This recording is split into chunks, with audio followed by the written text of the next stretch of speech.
If you're a lineman in charge of keeping the lights on, Grainger understands that you go to great lengths and sometimes heights to ensure the power is always flowing, which is why you can count on Grainger for professional-grade products and next-day delivery, so you have everything you need to get the job done. Call 1-800-GRAINGER, click Grainger.com, or just stop by. Grainger, for the ones who get it done. All right, everybody. It's Barry with the Best Boys Center Ice book. My son was just making fun of me for saying this exact thing. Hey, everybody. It's Barry from the Best Boys Center Ice podcast, along with my son Carson.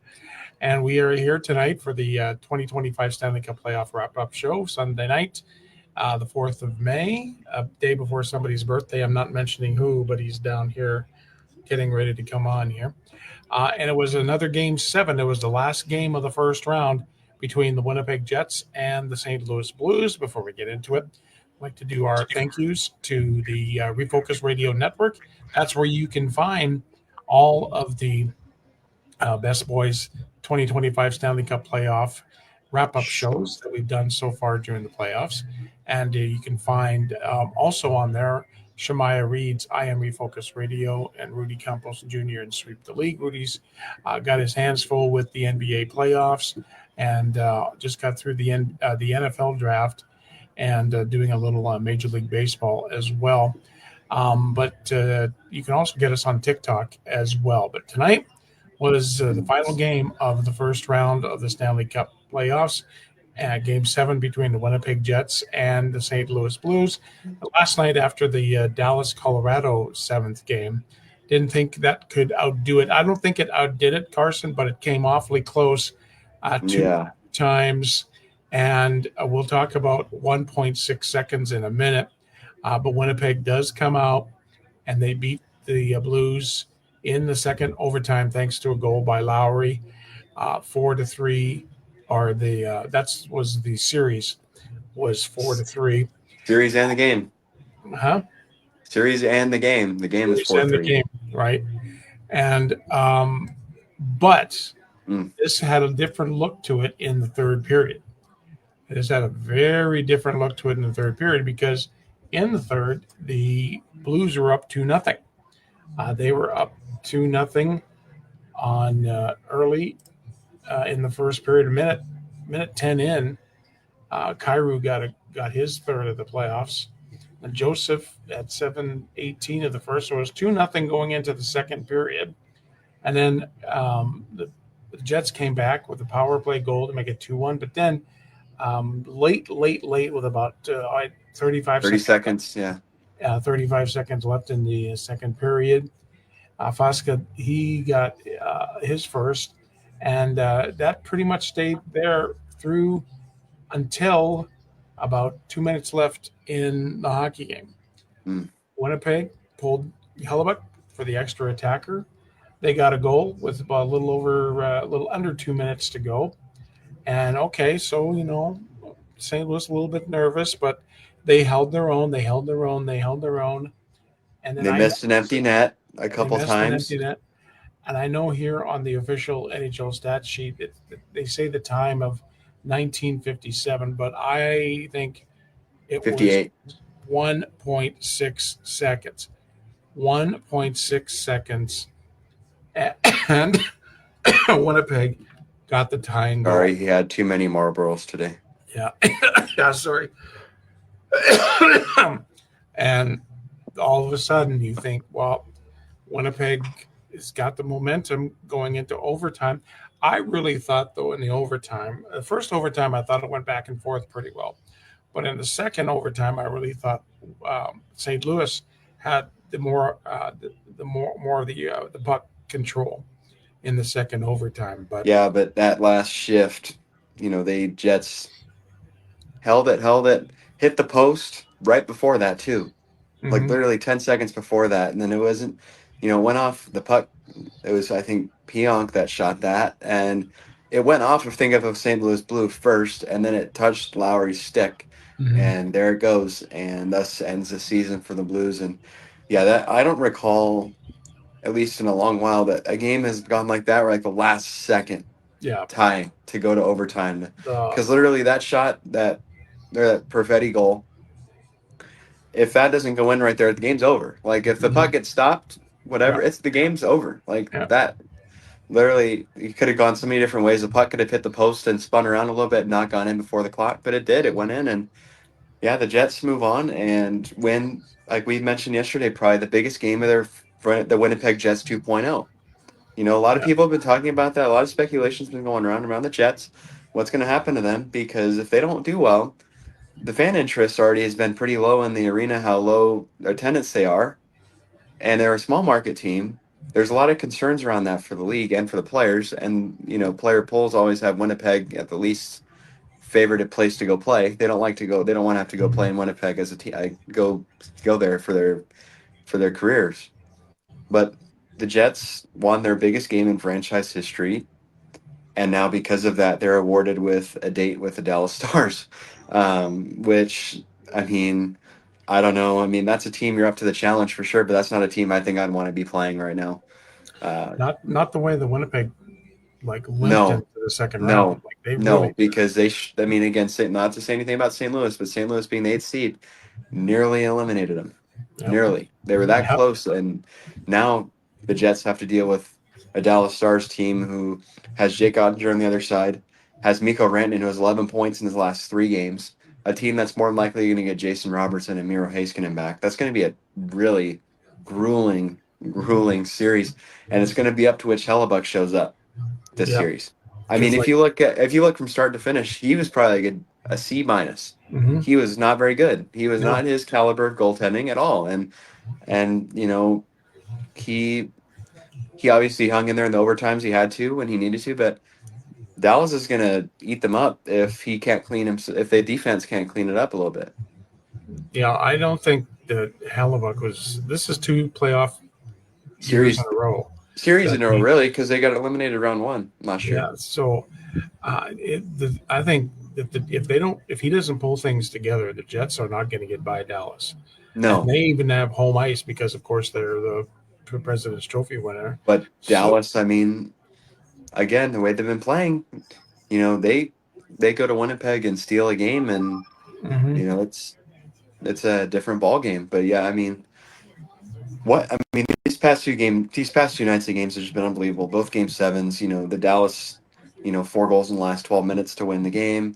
Then tonight, Jets pull the goalie, win or score 2 goals in the final 2.5, 3 minutes, and then score the OT winner nearly nearly 35 minutes into the Mhm. overtime in the overtime periods. Yep.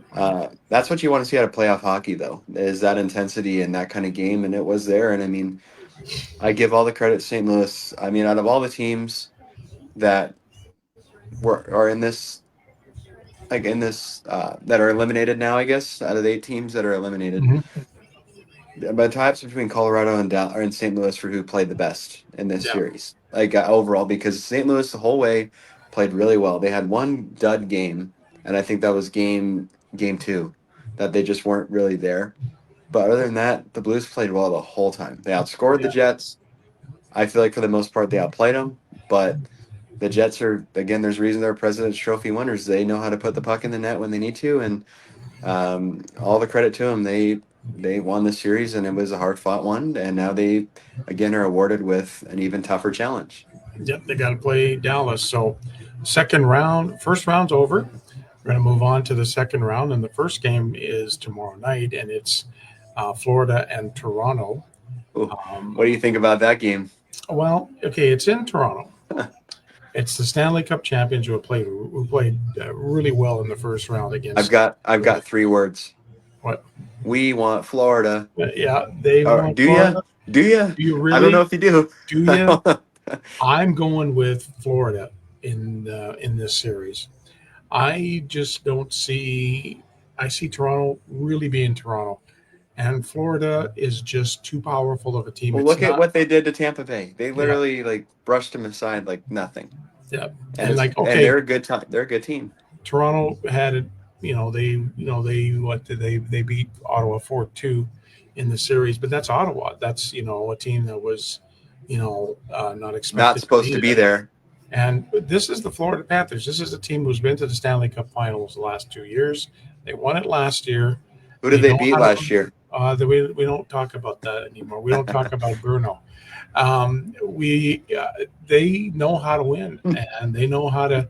They faced adversity last year in the finals. Well, I mean, look at how many series they've had to play. Yep. This will be their 10th playoff series. The only thing that they always say that the longer you go, the more years, the longer you go in the playoffs, the more tired you may get.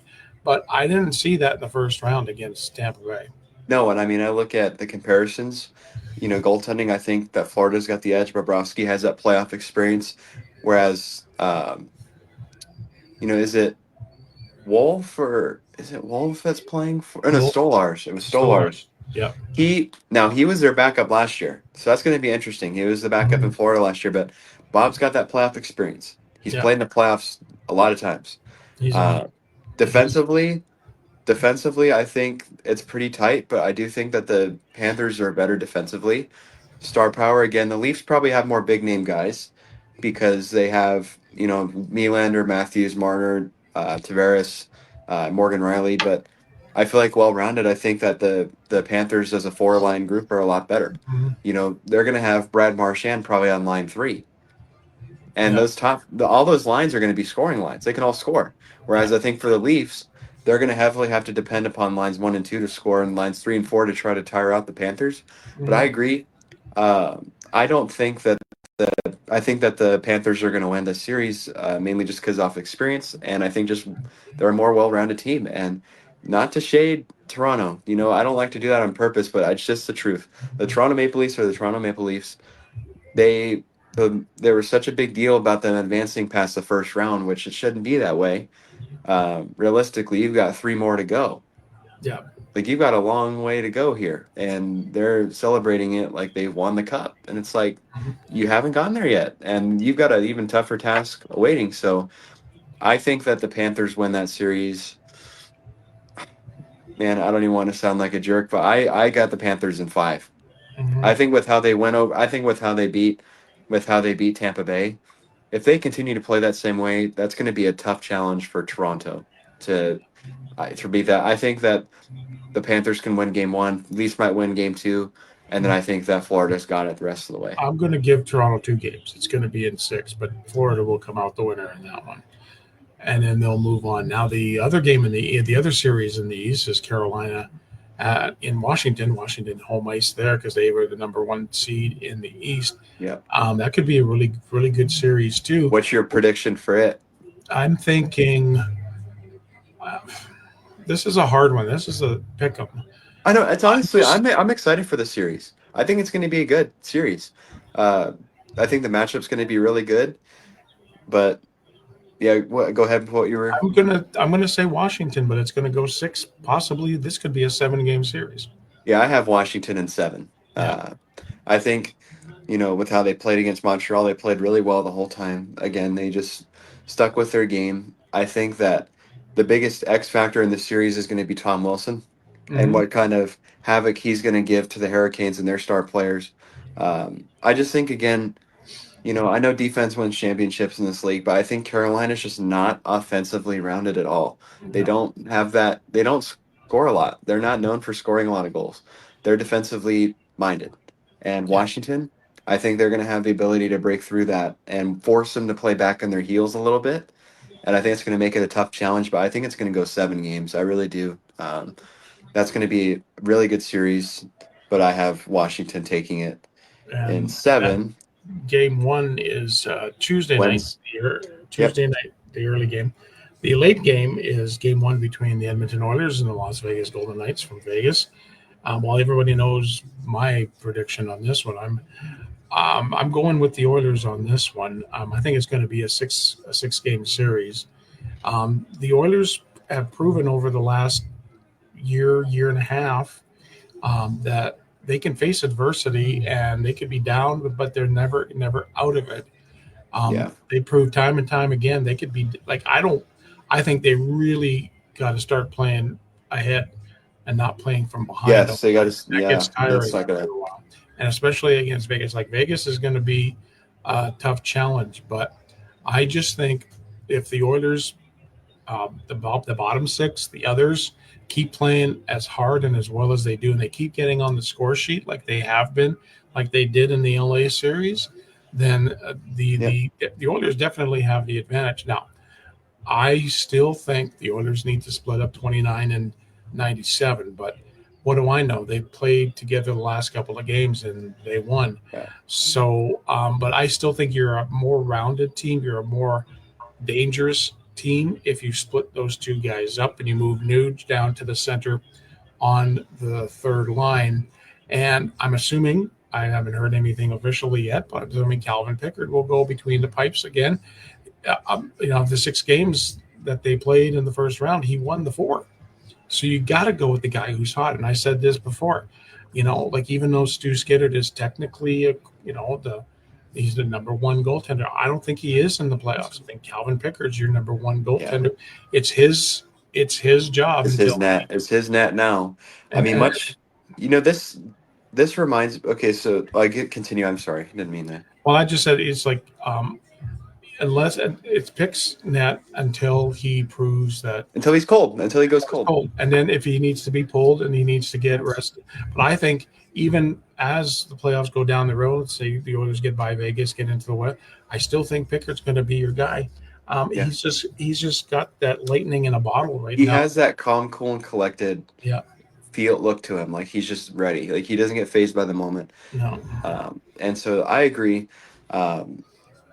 As much as I don't want to say it, just kidding. I have the Oilers winning this one. I think they're going to win it.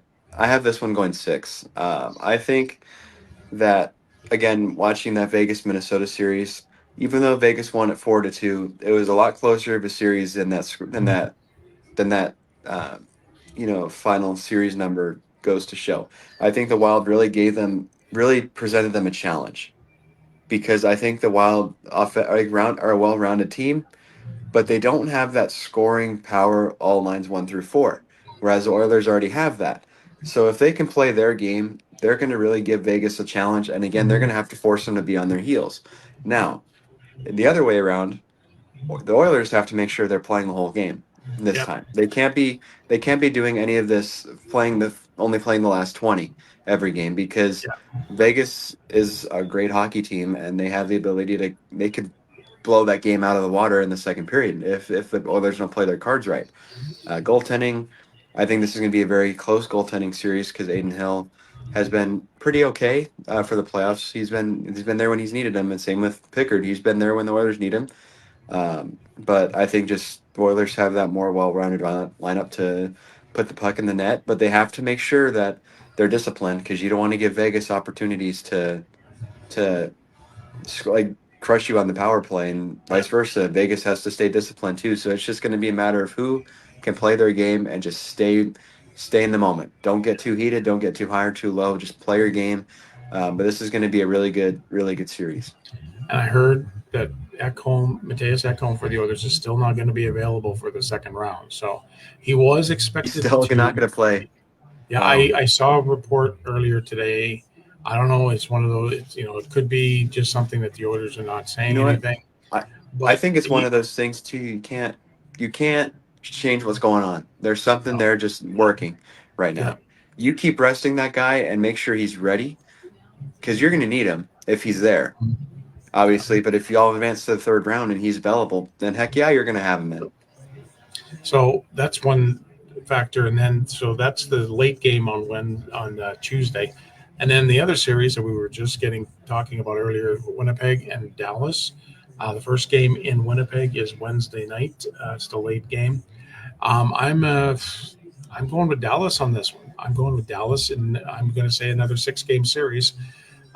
Winnipeg just was not the team that they were in the regular season. Hellebuck definitely, the last couple of playoff years, is not the goaltender. He's not the Vezina Trophy winner. He's not a Hart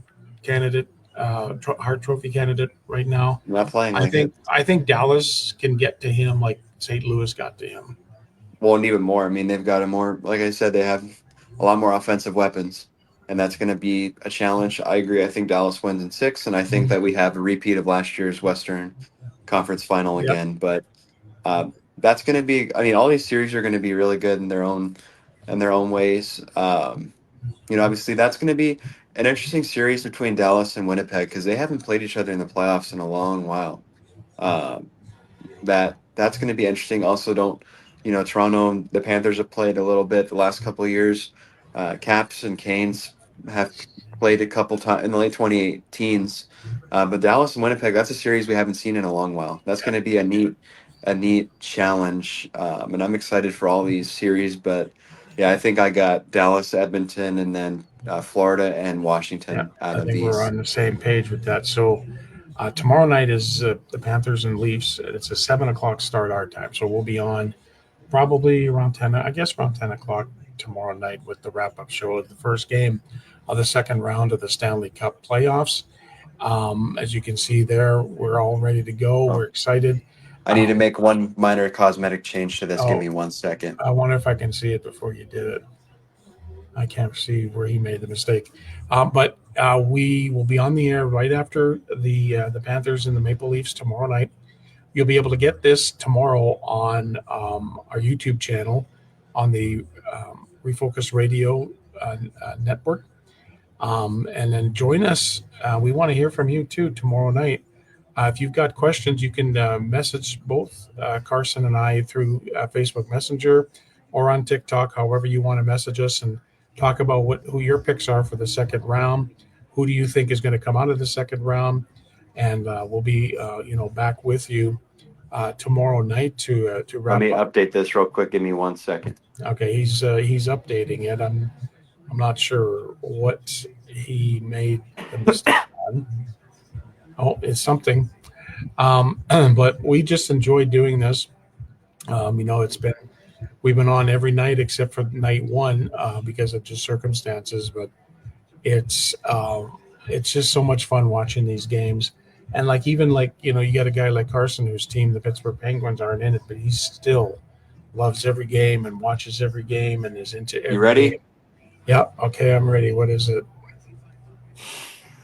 What change did you make? What change? I don't see what change you made. Come on. Come on, I'm looking. Is it in the type? Nope. Keep looking.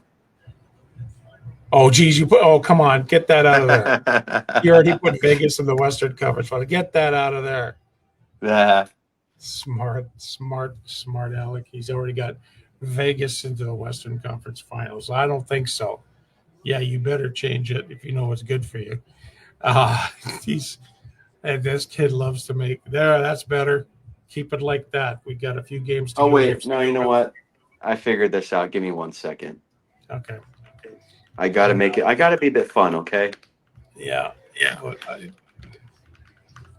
But yeah, he's always got to push. He knows how to get and tease me. That's for sure. He's been doing it since he was a little kid.